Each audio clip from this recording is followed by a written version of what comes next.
I think there's no doubt that believers very often fall into fixed ways of thinking. Oh, we've always thought this, so it must be right.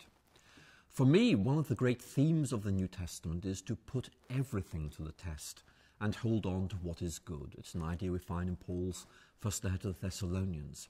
And that means, I think, always being prepared to ask, why do we believe this? For example, in the 16th century, many Christians assumed that everything rotated around the earth because that was the way they read their Bibles.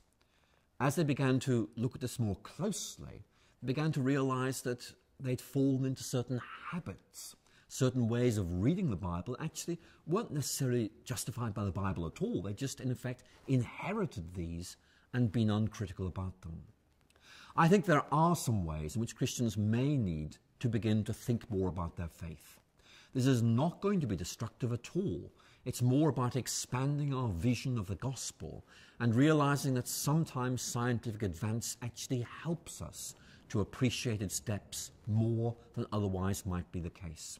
For example, our vastly expanded understanding of what the universe is actually makes it much easier to praise God as its creator because it gives us this braver and bolder vision of what God must be like if this is the way things are.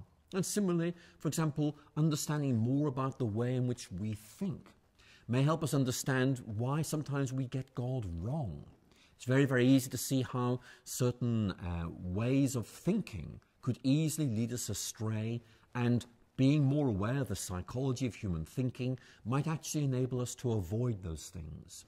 So what I'd want to say could be summed up in a phrase: we have nothing to fear from the truth. Truth illuminates. God is ultimate truth. All truth is God's truth. But the real difficulty I fear is that there are those, particularly on the scientific atheist side, who actually are making believers fearful of science because they insist in this very dogmatic and rigid way, science leads to atheism. Well, I'm sorry, but it doesn't. And that needs to be said absolutely firmly and clearly.